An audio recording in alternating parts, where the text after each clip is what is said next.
Well, this question is from Devi Balika, paper 2017 November, grade 12 first term paper, and this is the 20th question.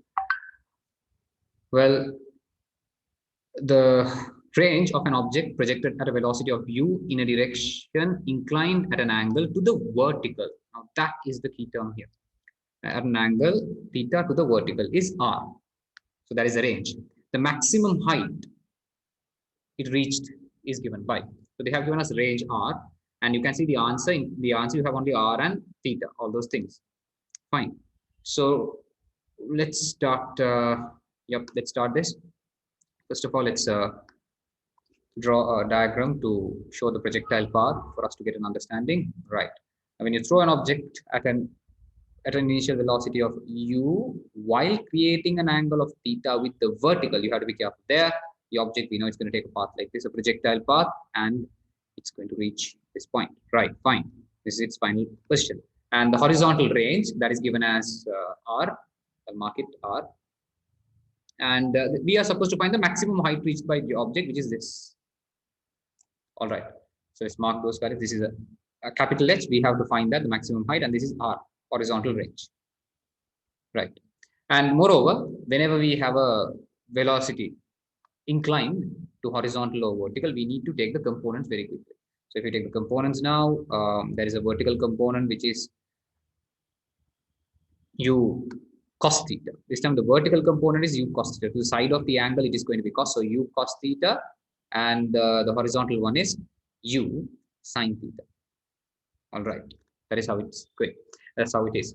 And the maximum height. The velocity of the object is going to be. Vertical height is going to be 0. The vertical component is going to be 0. The horizontal component will remain as it is, u sin theta. Okay, right. And time of flight, if you need them. The problem is in all the answers we have r. All the answers we have r. Okay, all the answers we have r. Right. So let's see if we can figure out something. First of all, now r.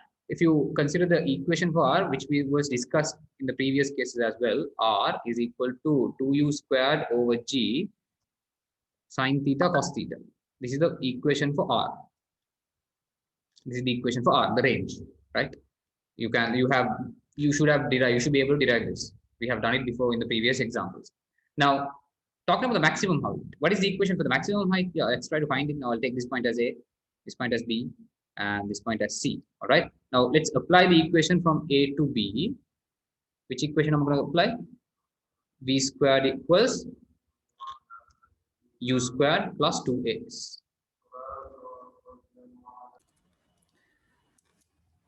And if you apply the equation vertically upwards from a to b, the final velocity, upward velocity is 0. The initial upward velocity is u cos theta whole thing squared plus 2 into, for acceleration I should put minus g into capital H. Why did I put minus g? Because the acceleration is downwards, g. So I'll be getting 2gh, that is equal to u squared cos squared theta, and the capital H is equal to u squared cos squared theta divided by 2g.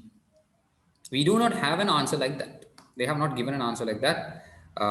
Yeah, I mean, we don't have an answer like that. So we might have to do some adjustments here, because cos squared theta is missing in all the answers. Cos squared theta is missing in all the answers. Therefore, we'll have to do something about that. Now, when we analyze the answers, I think for this question, you have to go through the answers and try to get a relationship. So I think now you have cos squared theta here, but cos is not there in any of the answers. What if we try to substitute a value for cos theta from this? Will it be a problem? Don't have, yeah, okay. Cos squared theta, will it be a problem? All right, let's do it this way. Now I have u squared over g here, u squared over g also here. Let's try to substitute something for u squared over g, because I feel like first one could be the answer, because finding a connection for the others, it's not that easy. So I'll just try to make u squared over g the subject. Then I will be getting r divided by 2 sine theta cos theta, and that is equal to u squared by g. And if I substitute that here, now capital H is equal to, from this I will isolate cos squared theta over 2, because instead of u squared over g, we are going to substitute this value, and into, that is r over 2 sine theta cos theta. What have I done? From this equation, I have just left cos squared theta over 2. Instead of u squared over g, I have substituted this value. Right now, if you simplify this, you should be able to figure out now 1 cos squared theta divided by cos theta, that cos squared can be cancelled out with 1 of the cos theta, and this 2 and 2 will get multiplied, and finally you will arrive at this equation. What is that equation? On top we will have cos theta into r, at the bottom we will have 4 sine theta. Right. We all know tan theta is equal to sine theta divided by cos theta. So cos theta divided by sine theta has to be 1 over tan theta, which we have here. So instead of cos theta over sine theta, I can substitute 1 divided by tan theta, and that will give me r equal to, sorry, a capital H, maximum height is equal to r divided by 4 tan theta. Therefore, this has to be the answer, and that is the first answer. Unfortunately, in this question, it's from the answers you have to try to figure out the. From the answers you have to try to figure out the method. That's how this has to go, because there's no other way you can get the answers. Unfortunately, yeah. Because if 2g and u squared are involved, g and u squared are involved, then this is going to be the equation. This one, right? For capital H without r. If r is going to be involved, then this is how you have to get the answer. Next, we'll have to consider the 21st question. So let's see what this is all about. The rods in the system shown are uniform. The center of gravity of the system would be 1, 2, 3, 4, 5 rods are given, and they all look to be uniform and having the same length. So we can assume that they all have same mass. So what you need to do is, when you get a system like this, you have to consider each rod as a point mass, and you have to mark that point mass at the center of the rod. M, and here another M, and then here another M, another mass here, another mass here. Right. So we don't have 5 rods anymore. We have 5 point masses. All right. Then let's start. Now I'll consider these 2 masses first. When there are 2 masses of equal magnitude, arranged like this, you can cancel out those 2 and consider the center of gravity of them exactly in the middle between them. And the mass, now the resulting mass will be 2m. Instead of m and m, we can put 2m in exactly in the middle between them. And then if I consider these 2 masses, what should I do? I should connect them by a line, and the center of gravity of these 2 will be exactly in the middle of the line connecting them. That will be another 2m. I have to cancel out these 2. We had 5 masses. Now I have shrunk them to 3 masses. Right. And now let's consider these 2 points. Both are 2m, as you can see. So if I connect those 2 points, all right, 2m and 2m, if you cancel them out, 2m and 2m, the center of gravity will be 4m. Exactly in the middle. I think I should mark it a little further towards left, somewhere here. Yeah, right, 4m. I have cancelled them out with maroon color, and I have marked their center of gravity. All right. So there were 5 rods, each mass m. Now we have only 2 masses. One is 4m, and the other one is m. Now 4m and m, right? What will be the center of gravity of those 2? Now that is very easy. If you cancel out 4m and m, the center of gravity will be very close to 4m, very close to 4m, and and the ratio will be 1:4. I mean, it will be closer to the larger mass. It will be closer to the larger mass. Then the most appropriate answer would be B. As you can see, it's B. So I say B is the best choice for this question. All right. So what did we do? You take each rod as single point mass, and then take a pair and cancel out, mark the new center of gravity. Take a pair, cancel out, mark the new center of gravity, and then take out the pair, mark the new center of gravity, then final pair. All right. So B would be the best choice for this. Question number 22. A water droplet released from a cloud initially moved with gravitational acceleration, and then the acceleration is gradually decreased due to the external forces. Then the acceleration becomes 0 and it reaches the ground with a uniform velocity. The velocity time curve is best represented by. All right. Now this is This is something you will be learning in grade 13 under a lesson called viscosity. And there is something called terminal velocity, the final velocity at which the object reaches the ground. Fine. Now let's talk in terms of mechanics knowledge we have. All right. So when a raindrop is released, initially it will have a zero velocity. So your velocity time graph should be starting from 0. This is incorrect. This is incorrect. Our graph should be starting from 0. All right. 0, 0, 0. Right. I mean, this is slightly off, but I think there is a problem with the diagram. We can consider it as 0 now almost. These two are definitely not zeros, first and third. And then initially it has gravitational acceleration. Okay. But as it moves downwards, the acceleration of the object is decreasing. Decreasing acceleration. All right. Decreasing acceleration. And after a while, it reaches a constant velocity. And then it hits the ground at constant velocity. It moves with the same velocity and hits the ground with the same velocity. That's what they're saying. So the graph should become flat, just like this.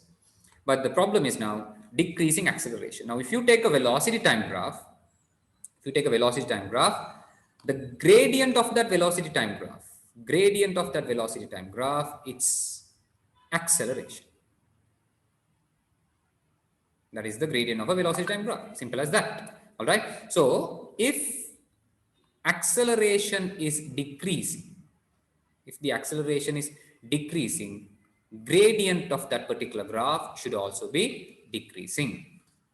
Okay. Right. Now let's do a bit of maths. If you have any graph, I'll give you 3 examples, maybe 4 examples, no problem. Maybe 4 examples. Right.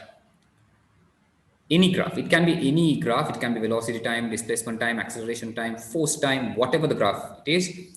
If that graph has zero gradient, always remember the graph will be a horizontal flat line like this. This is the zero gradient graph, horizontal flat line. Gradient is 0. Sorry, I've mentioned the condition. If the gradient is 0, this is how the graph is. All right, this is for this.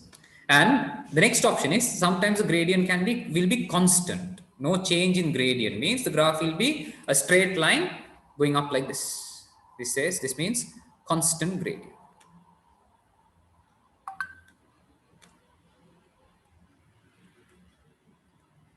Constant gradient. Right. And there is another graph which will bend up like this. Bend upwards like this towards the y-axis. If a graph, right, and that will be increasing gradient. That means the slope is increasing with time, with x-axis, sorry, not time. As you move to the right of x-axis, the slope keeps increasing. If the slope keeps increasing, the gradient is increasing. That's the meaning of that. And on the other hand, you might come across a graph like this. And in that graph, you can see the slope is gradually decreasing. Therefore, that represents a decreasing gradient graph. All right. So we need to look for a decreasing gradient graph. I think I went a little out of track, but still I just wanted to give you an idea about the graphs so that you can use these concepts in the future. Now they are saying the acceleration is decreasing. Acceleration is the gradient of velocity time graph. So you need to look for a shape like this. Answer is second.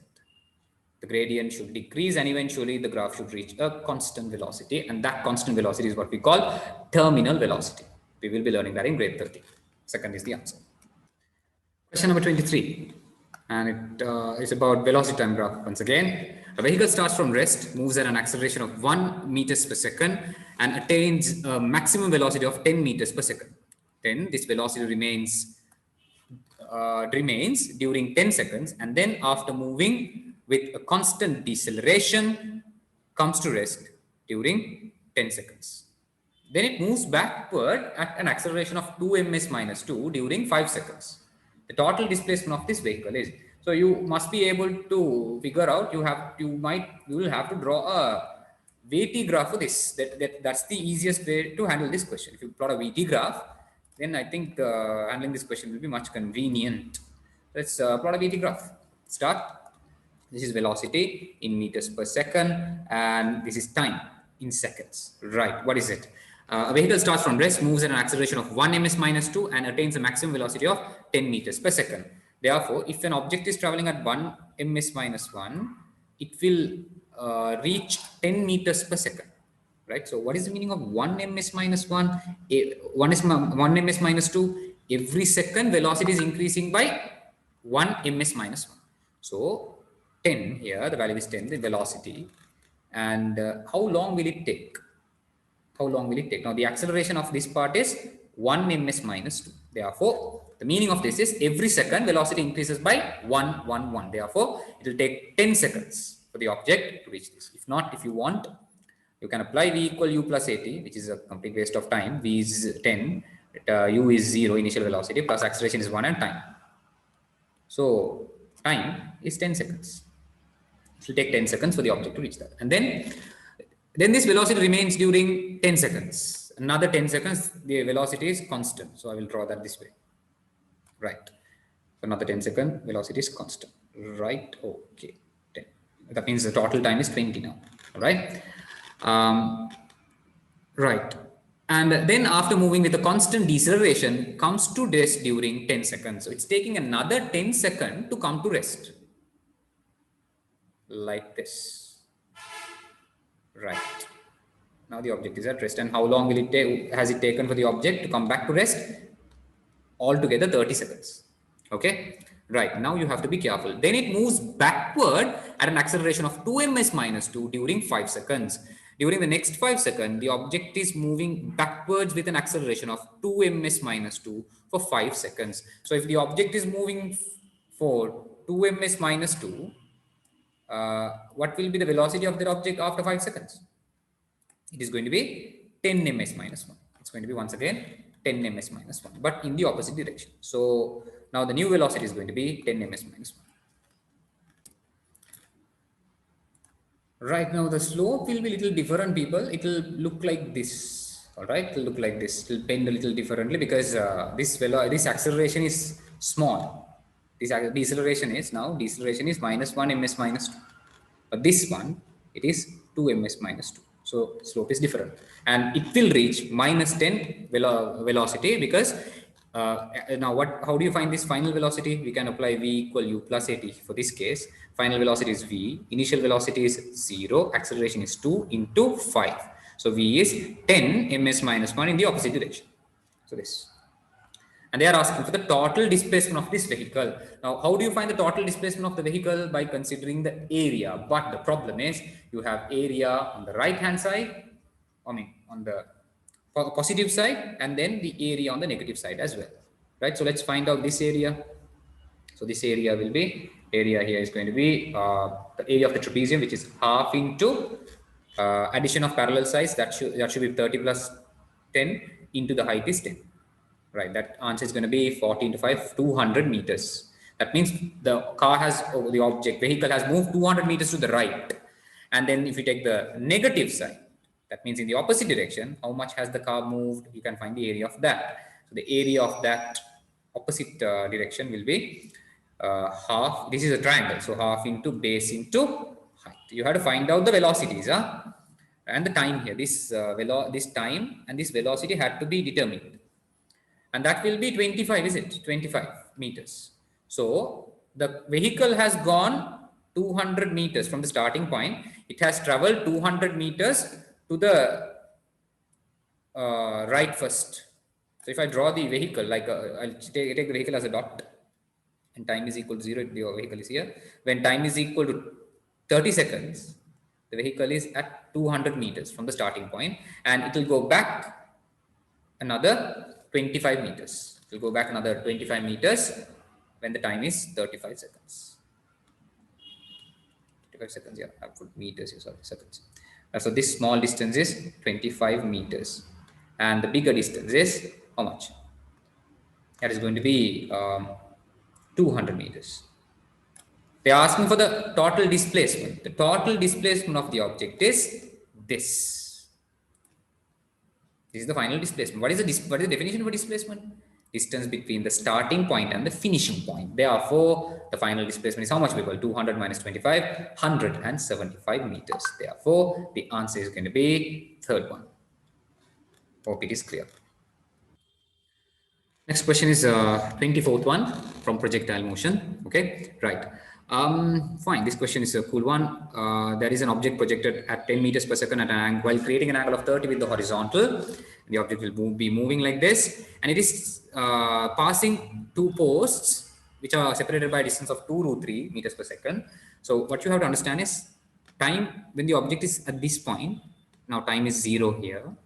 The object is at this point. Time is t1. Whereas when the object is at this point, time is equal to t2. So we are supposed to find t1 and t2. Right. Now, let's start. First of all, you have to take the components of this velocity. There will be a horizontal component, and that is going to be 10 cos 30. That is the horizontal velocity component, 10 cos 30. So, 10 cos 30, yeah, 10 cos 30, and that is how much? 5 root 3 ms minus 1. And the vertical component is 10 sine 30. 10 sine 30. So that is going to be 10 into half, 5 ms minus 1. 5 ms minus 1. Right. Now, let's start. The separation between those two is 2 root 3. I will consider this length, now this length, as x horizontal length. From the starting horizontal length from the starting point to the first post, x. All right. And one thing you need to know, the horizontal velocity component does not change with time, is it? It will remain to be 5 root 3 ms minus 1 throughout the motion. It will not change the horizontal velocity component, 5 root 3 ms minus 1. So you can apply the equation horizontally. You can apply the equation horizontally, S equal ut plus half at squared. And if you ignore air resistance, you know the horizontal acceleration is going to be 0. The vertical acceleration is going to be 10 g. So horizontal, there won't be any acceleration. So horizontal, if I apply, first of all, x, when the displacement is x, what is the initial velocity? 5 root 3. That is the initial horizontal velocity. Time is t1. Okay, that is the first equation. And similarly, if you take this point, the displacement of the object now is x plus 2 root 3. X plus 2 root 3. And that is going to be equal to, again, initial velocity is 5 root 3 and the time taken is t2. Beg your pardon, I think I made a small error here. That is, I forgot to mention one thing, not error really, I forgot to mention one thing. The acceleration will be 0. No, acceleration will be 0, so I'll mention that also for clarity. X equal 5 root 3, that is initial horizontal velocity, time taken is t1, plus this part, whole part is going to be 0. From that, you'll be getting x equal to 5 root 3 t1. Horizontal acceleration is 0. That's why I'm putting 0 here. And until this point, to this point, from here to here, the horizontal displacement is x plus 2 root 3. Yeah. And the initial horizontal velocity component is 5 root 3. The time is t2 plus again 0. Therefore, x plus 2 root 3, that is equal to 5 root 3 t2. Now we have two unknowns, t1 and t2. We don't know. So we don't know two values. We need two equations. Equation 1, equation 2. Then I don't want x, I need to get rid of x. Then you can do something like this. When you subtract this first one from second one, you'll be getting 2 root 3 on the left hand side. On the right hand side, you'll be getting 5 root 3 t2 minus 5 root 3 t1. 2 root 3. Here I can take 5 root 3 out as common because it's there with both. And within brackets, I can put t2 minus t1. Right. So what can you do after that? You can cancel out root 3 and root 3. And 2 divided by 5 is that. One equation is ready. So 2 divided by 5 is equal to t2 minus t1. And finally, t2 minus t1 can be written as 0.4. I'll take that equation as A. Now I have one relationship between t2 and t1. I need another relationship between t2 and t1. For that, at t2 and t1, you can see the object is at the same height, isn't it? Object is at the same height. Therefore, we can write an equation like this. What is the equation we can write? Right. So let's start. Vertical. Let's apply the equation vertically. I'll use another color for that. Okay. If you apply the equation vertically, S equal ut plus half at squared. All right. Closely. Now, when time is equal to t1, what is the vertical displacement of the object? H. What is the vertical initial velocity of the object? That is 5t1 plus half into 10, half into minus 10, careful, minus 10, because acceleration is downwards now. I'm applying the equation upwards. So minus 10 into t1 square. I'm getting h equals 5t1 minus 5t1 squared. I'm wondering whether this is going to be useful for us. I beg your pardon. The previous step is not going to really help you much, because for both the cases, you will get the same equation, which is not really help you. But one thing, I can say one thing like this. Now look at the initial vertical velocity. Now, the initial vertical velocity of the projectile motion, it is 5. The initial vertical component is 5. So you should know, if the initial vertical component is 5 and if the time here is 0, the time taken for the object to reach the maximum height is going to be 0.5 seconds. 0.5 seconds. How do you do that? Vertical component here is 0 at the maximum height.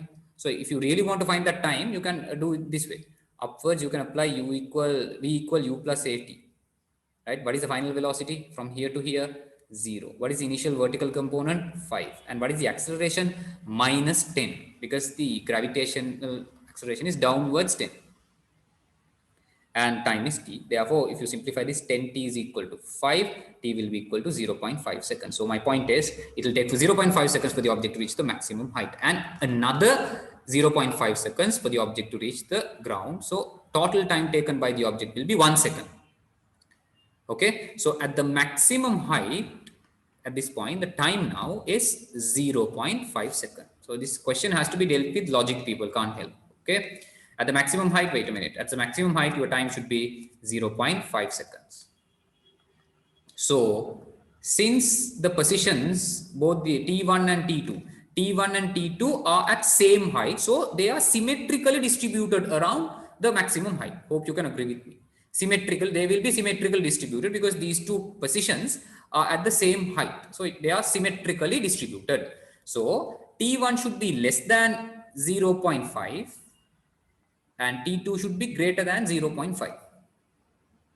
And one more thing, the difference between 0.5 and T1 must be same, and the difference between T2 and 0.5 should also be same.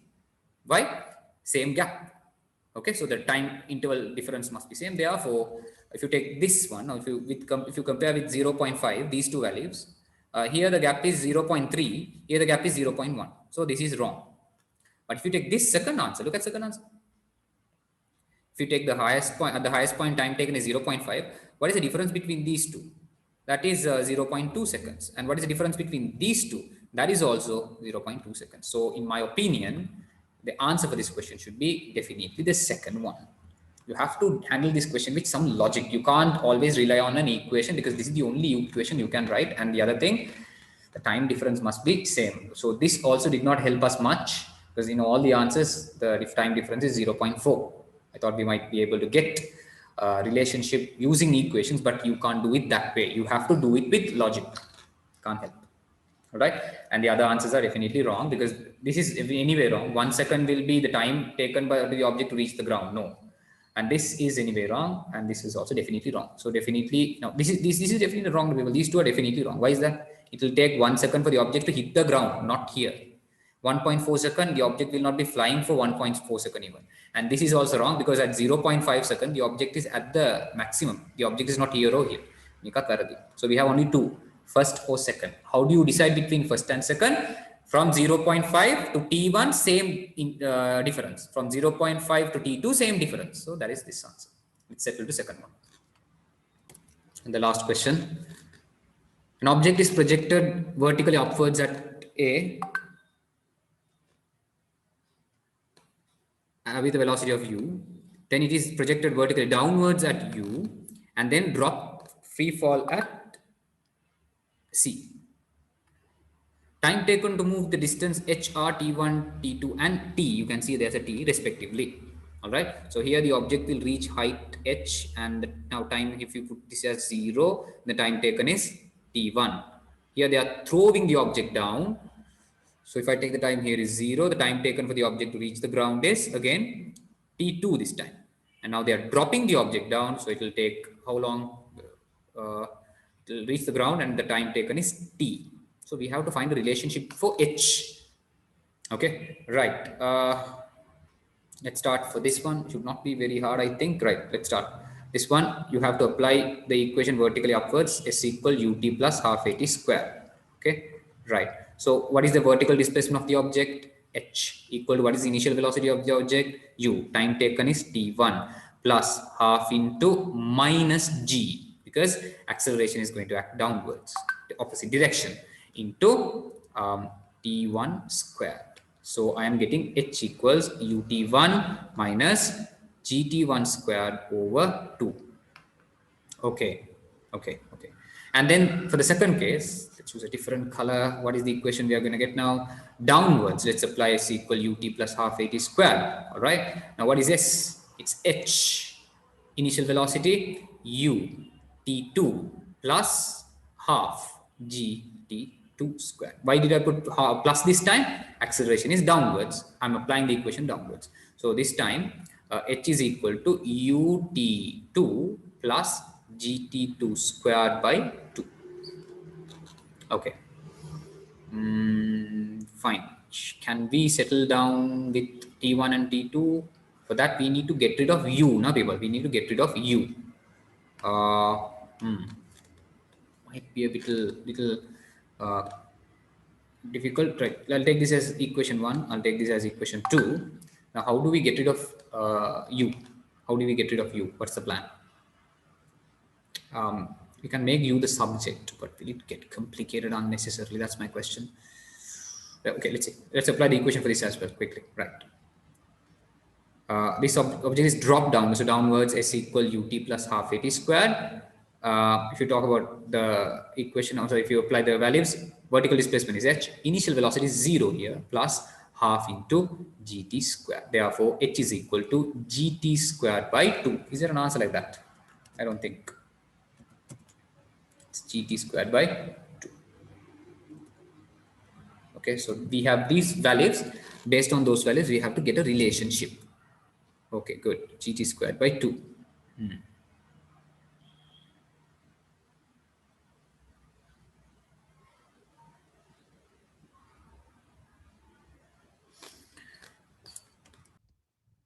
All right, then let's try to find values of h. So if this is example, so let's do it this way. Let's see. Now, from the first equation, I'll make u the subject. On the first equation, I'll try to make u the subject. That will give us this. Because I'm trying to get a relationship between h and h t1 t2. I need to get rid of u. Correct. So this answer is not there anywhere. Then we have to do this somehow. Right? If you do that, you will be getting something like this.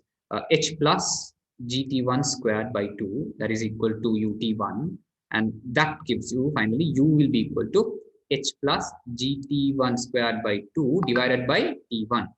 That is the value for u. Similarly, if you alter this equation, what are you going to get for u? Oh, careful. Second equation. From the second equation, we'll be getting h minus gt2 squared by 2, and that is equal to ut2. Then now u will be equal to h minus gt2 squared by 2 over t2. Okay, right. And this is the third equation and the fourth equation. Let's equate third and fourth. If you equate third and fourth, what will you be getting?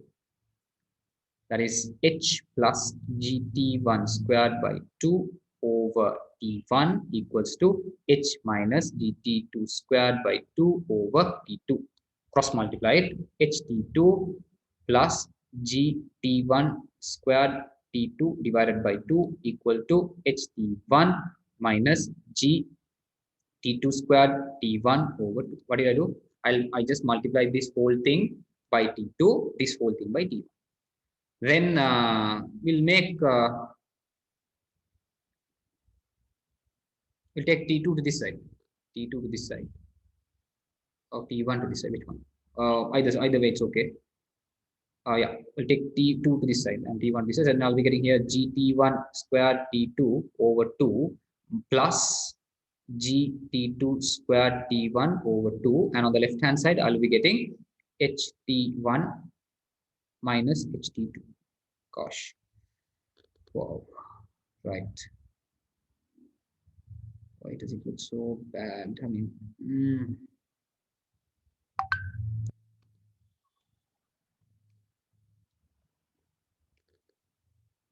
yeah, right. Then what can we do here? Here you can take G T1 T2 over 2 common, and it will give you T2 plus T1. And on the other side, it will be H bracket T1 minus T2. No help there. We will no help there. Gosh, no help there. Then we will be getting H equals G T1 T2 into T2 plus T1 T2 plus T2 divided by T1 minus T2. There isn't an answer like that. We don't have an answer like that, do we? That 2 is there. Don't forget the 2. 2 is there. No.